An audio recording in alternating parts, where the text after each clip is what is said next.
Greetings, everyone. Welcome to the Learning Strategy Journey, a breakout section for CLO. When we were thinking about what session to have and what we should focus the content on, we thought learning strategy would be a great topic. So we're all in some phase or phrase of updating, refreshing, or overhauling our learning strategy. So it was a great chance to bring CLO practitioners together, talk about some of those lessons learned, questions to ask, key decision points. So this session was really a full discussion for an hour. And so today, for the virtual version, we'll just be doing a quick clip version, pointing out a few nuggets on a few of the things that we had talked about, but certainly won't create every element that was in the original session. So first of all, a little bit about me. My name is Gary Whitney. I'm Vice President of Global Learning for InterContinental Hotels Group. For those of you that may not know our brands, we've got a few of them listed here. So we're one of the world's largest hotel companies, over 5,000 hotels in 100 countries. So probably noteworthy here as well for context is many of our hotels are franchised. So especially in the Americas as well as Europe, a high percentage is a franchise model. In other parts of the world, it's a little heavier to managed hotels, but we have franchised and managed hotels and a global footprint. So that's a little bit about IHG.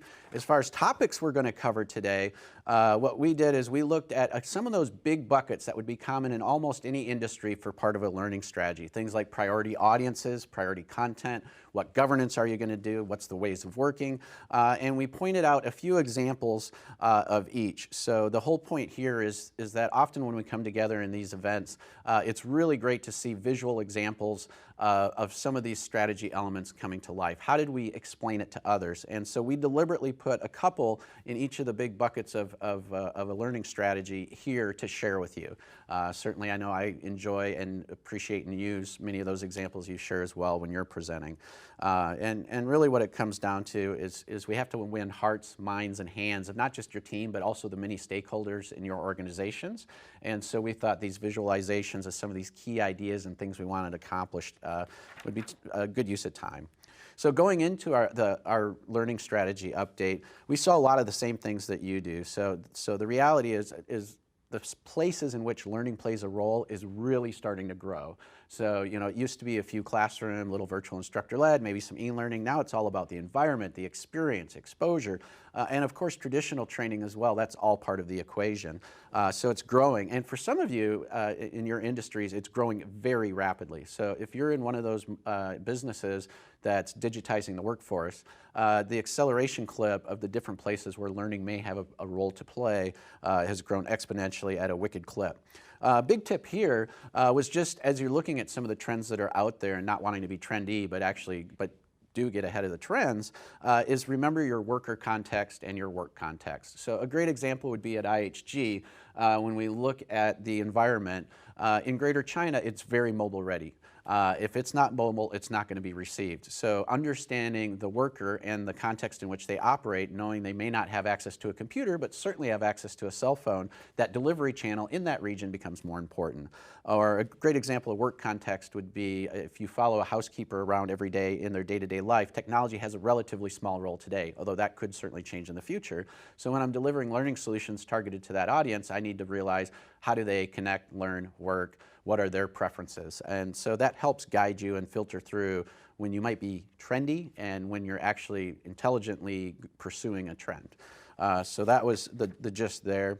As far as the primary role of learning at IHG, as you can see here, is to maximize performance and build relevant capability of both individuals and hotels, underscoring both individuals and hotels. So at IHG, I mentioned we're very franchise heavy. Therefore, most franchisees choose us because of our systems, tools, processes, and channels. So our training needs to be exceptional in those areas to make sure they unlock the value of those tools and resources. So that's why hotels has such a big part to play. You know, in IHG, nothing happens until it happens in a hotel. You know, that's kind of a common phrase, absolutely true, and therefore we over-index. But it's also really important to call out the individual as well, preparing them not just for their current role, but the future role. As far as the framework in which we build on, this is one of many. We had Deloitte help us early on in some of our thinking on the strategy and doing some of the initial research. And I think this lays it out pretty well. So you can see we've got a vision on top, then we have our principles, which I'll get to, as well as the various key components. We broke it into 3 big buckets. There's a whole bunch of content work, a bunch of operating model work, and a bunch of technology work that needs to be done as part of a good strategy. And then obviously measurements underpin it all.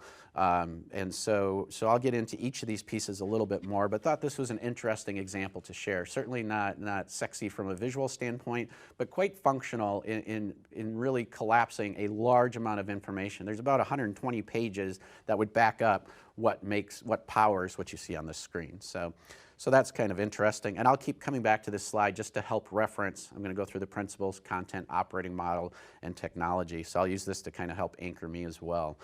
So one of the things we spent a lot of time on was this whole idea of what are your decision principles for learning.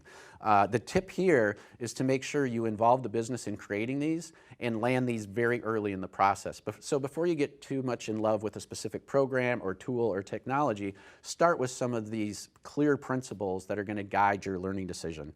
The other thing too, the tip here was to expect that some stakeholders will be more excited about some of these than others. So they resonate differently, whether you're talking to the CFO or your head of brands or your head of your loyalty program.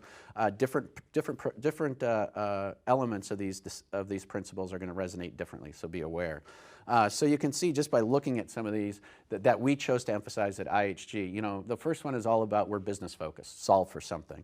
The next one is around behaviors, so that's the whole idea of it's not just about knowing something, it's doing something, really being outcomes based. Then the third one there listed, you can see, is that learning governance to drive decisions on prioritization. This was really signaling consolidation and having more common approaches at IHG, so that was really important.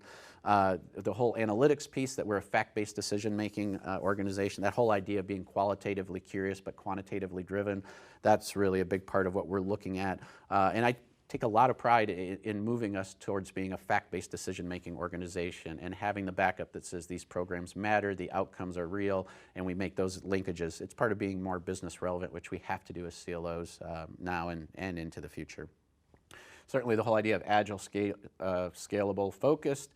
And then the last one's kind of interesting. So, you know, a lot of the trends out there are about learners and meeting them where they are, just in time, having choice, giving them variety, let it be self-directed. And so I was pretty excited coming into some of our senior leader meetings talking about that. But actually the senior leaders were also quick to point out that actually for learning to be successful in their eyes, some of the things they needed was still quite prescriptive. So you might see the balance of the two, saying, well, you've got self-directed, but also assigned when necessary. That was really important because, for example, a leader of a brand was like, Gary, that's great that it's self-directed, but what I care about most is that all the general managers of Holiday Inns across the globe have done these 3 things and know these 3 things and can do these 3 things.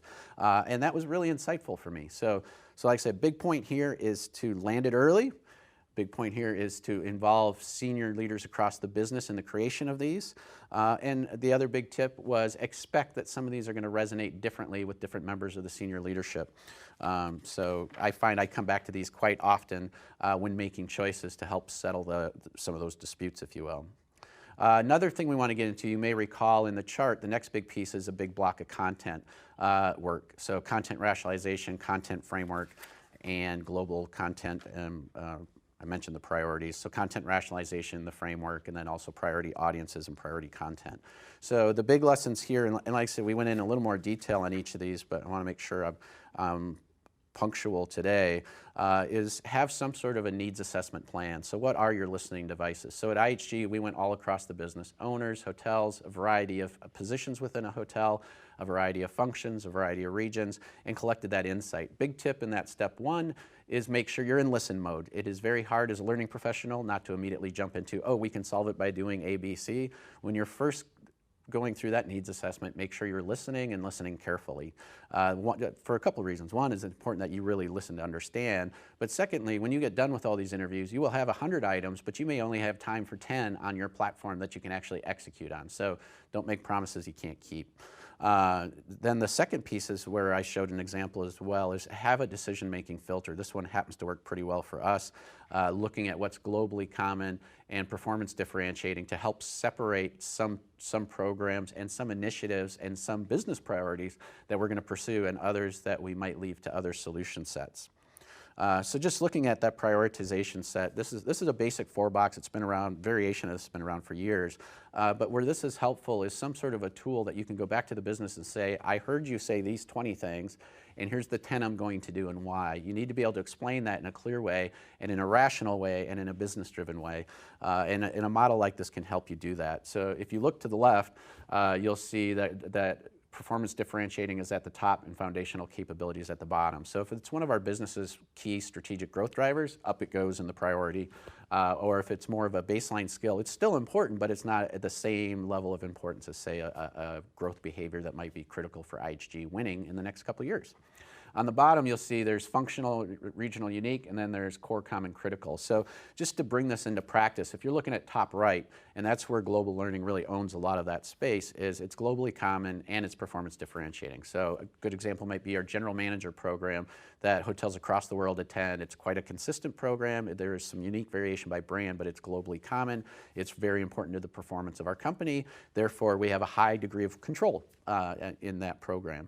But if you go bottom right, those are also globally common, but perhaps it could be some form of compliance training where I may not use as much of the creative resources that I have available at my disposal. I'm more likely to plug into technology at scale. It's more of a scale play. So bottom right is scale play. Top right is absolutely critical. We got to land correctly. And the others are also important. So example on the top left, if something's really a performance differentiator, but maybe it's region unique, global learning should still have a role to play. So if you have a COE set up, it might be a situation where really global learning is advising. I absolutely want to know that, let's say it's a unique sales and marketing program in Greater China. I want to know about it, and also I can share that excellence of practice with others, because it may be Greater China has that challenge today, and maybe a variation of that may have a pop up in Europe in 2 years. So we want to make sure we're sharing the best practice cross-regionally and cross-functionally. So like I said, the big point here is put these up on the wall, see what sticks. You know, obviously the top right gets more attention. You've got to find some way to get from those 20 items down to the 10, just as an example. Another interesting question that we discussed in our session was this whole idea of do you come back to the business, let's say you have an advisory board, which we do as an example, and show them how it plotted and ask them to validate, or do you give them a blank screen and say, here's 20 things the business has said is important. We'd like for you as a group to place these and have that conversation. Lots of pros and cons for both. I've done it both ways. Many in the room felt, you know, go ahead and put it out there initially and let them validate just to make it a little easier experience for them. But depending on your audience, that's kind of an interesting idea to consider. Another tip, I won't spend a lot of time on this. A lot of time at this particular conference, which was focused on learner experience, was on things like personas. And the same is true as part of your learning strategy. You should establish personas early and often. If you haven't done that before, pick a couple audiences, key users of your learning, and take it from a today state to a future state. Don't be afraid to be harsh. It's that way you can show the change and signal the change. Also do this exercise with a variety of folks, your team, senior stakeholders, an advisory board, your board if you have access to them, and get that conversation going. This will help you know what success looks like. So another thing you can do, I always like just doing a quick picture of a head when we're doing personas, and it's what do they think, what do they feel, what do they say, what do they do? And works great, down and dirty exercise to really get to some really interesting insights that you would want to solve for in your strategy. Another topic within content is content rationalization. And this is the whole idea of what do you retain, what do you refresh, what are you going to retire, and it's a great way to clean up your learning offer. So for us, one of the tips I have is use technology as an excuse to clean it up. So we happen to do a Sabo Cloud upgrade. And so this gave us a great chance to go all around the business and say, hey, this is a great time to let's look at the portfolio. Is it still relevant? Is it still timely? How do we want to position it differently? Maybe something is classroom and should be e-learning. Maybe something's e-learning and should be virtual instructor-led, so it can have channel implications. My tips here would be make sure you involve the whole business.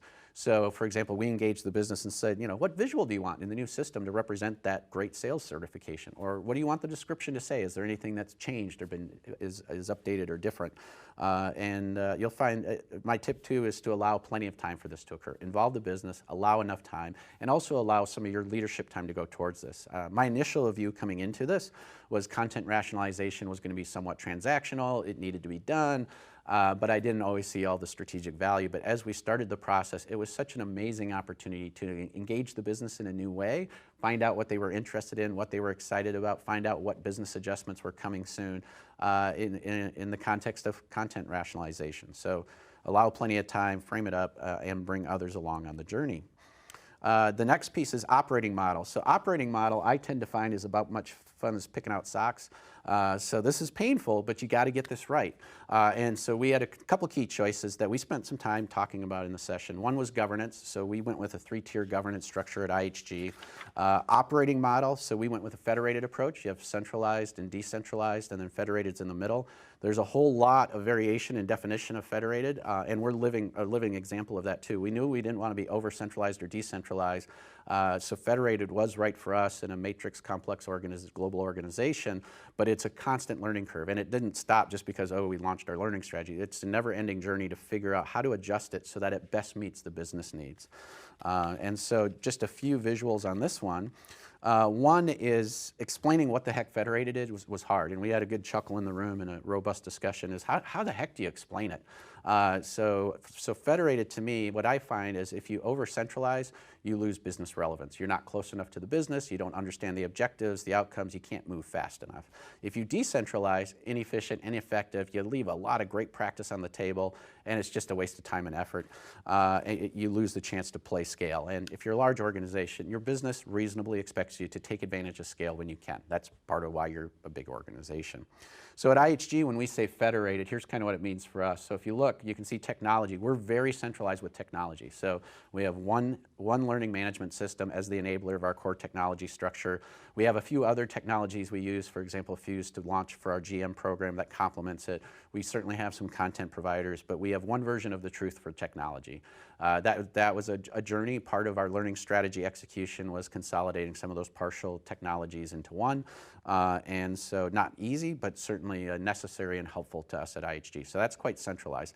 Delivery, if you look to the right there, that's very local. So we know, for example, if you're in Singapore, the local learning team in Singapore knows how many programs of what they need for their general manager program. So I may guide generally what's in the GM program, but rather they need 2, 3, or 4 of those programs, local knowledge is always going to trump, some Yahoo sitting in Atlanta.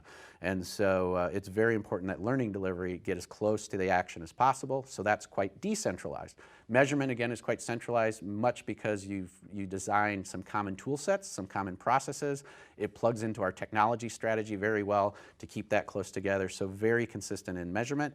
And then content creation is where it's extraordinarily federated. So some is global, some content creation is local, and some is that global, that combination. And what that means from a content perspective is sometimes in a global situation, it's adoption. It is not intended that that particular message be changed or shaped based on local needs. That should be quite consistent. You only want those global programs to be a couple. You can't have everything be global or you're going to get chewed up and people are just going to do their own thing anyways. But pick a couple really important programs and then it's about adoption. But then there's also quite a few in that global space, which is about adaptation. So it's 80%, I'll overuse the 80-20 phrase, but let's say it's 80% consistent, but it is critical in order for that program to land successfully to be localized. So maybe there's implications based on China tax law, so maybe the core of a program is there. The local China team says, okay, we need to switch this out, use these specific examples, and so that it'll land correctly, and then you go. So that's really more of the global example. And then certainly there's plenty of local examples too. And again, we're trying to be smart. So maybe there's a general manager conference in Asia that's only going to be offered in Asia, but they're doing some amazing work. They execute that well. The big thing is I want to make sure it's only done once. So if they do some work on some key programs and topics that I can then share with others, even if they're not doing conferences, I'm looking to do that. But there is a local freedom to solve a locally unique challenge. So those are all good examples.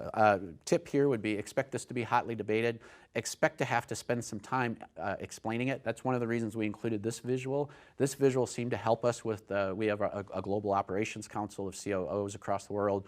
We tested it with them. We went to our global HRLT, tested this concept with them. Also my the steering committee that I had for the learning strategy overhaul, which had senior representatives across the business just to help get the conversation going, and this seemed to work well for us. The other thing you should expect to have to do is explain governance in general. Why does it matter? So not all your stakeholders really give a rip about learning and the finer points of learning. or why do these things have to be in play? So if you're really going to make a change, you do have to spend the time to say, this is learning governance, this is what it's about, accountability, consistency, really about how decisions get made and where. And this may look different, this should look different for every organization, but take a moment to think about what is governance and why the heck have learning governance, and take your stakeholders with you on that journey.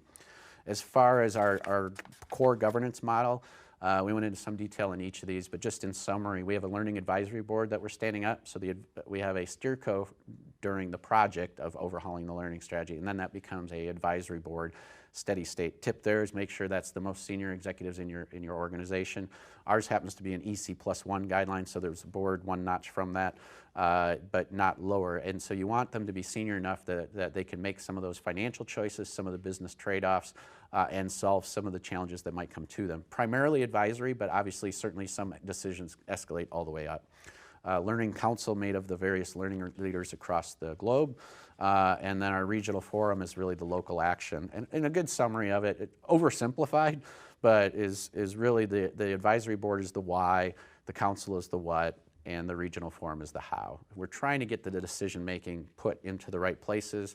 My general philosophy is get the decision making as close to the action as possible. So I'm federated, yes, some things are global, but even when it's global, I want those decisions made as close to the action as possible. Whether that's a program, a channel, a technology, a priority audience, get the decision in the right people's hands and support them and enable them. A couple other tips related to governance. Ways of working becomes critical. So like I mentioned before, we had Deloitte help us with a few things, including mapping some of our initial work processes. Here's a lesson that I learned here. Do not try to write 100 work processes. It's a waste of time and effort. It'll drive you nuts. It'll be frustrating, but pick a few that really matter. So we just showed a couple of categories here to give you a flavor of what we have for work processes. Out of these buckets, there was about 100 processes we identified, and then we took those 100 processes and we identified 10 that would matter most. So my tip, and it's early in using this new learning strategy, so we'll see if it worked or not, is put out 10 and then listen for the pain points. Listen for where there's conversation, debate, and then add as you need to, instead of creating some book that collects dust on a shelf. So take a practical approach to this. One tip I would add, though, is give some guidelines to that learning process design. You should engage the business in your process design. It should not just be your team. You should validate it. You should involve them where, if they have an interest and a passion for it. If you expect them all to use some of these processes consistently, like we have a light COE model at IHG, you're going to have to let them be part of it. That old saying of people support what they help create, still true. A lot of great technology out there, but people still support what they had a hand in creating. And so this is a great chance here. People don't create processes every day. My point here is give them some guardrails and let them work on it, but do give them some guide rails. Pick 10, give them guardrails, cut them loose, see what they come up with. I think you'll be impressed or surprised. So a couple other pieces. The next big bucket was around technology. So mentioned we use Saba Cloud as our core enabling technology. A lot of different things can be propelled from that: social, informal, classroom, lots of instruction, good reporting. I always find it interesting to see how other people shape the look and the feel and the user experience of their learning technology. So this is our landing page, real basic. They've got their plan. They can get to Frontline, which is an initiative. We target our Frontline audience with a whole separate dedicated section, so it's easy to find. And we rotate these images to reflect the global nature of our company. But we went really light. Some of you I've seen do quite complex, sophisticated things. Some have gone with a couple buttons. So to each their own, but I always like to see what other people are doing for user experience and initial feel as you land in a learning space. And so we thought we would share that with you here. And obviously, as it related to our strategy, there was a lot of things we were going for with our technology. I think I spoke to many of these already, from content creation, analytics, system integration, user interface, content distribution, which channels we use. All those things mattered and played out in helping us select a technology that worked for IHG.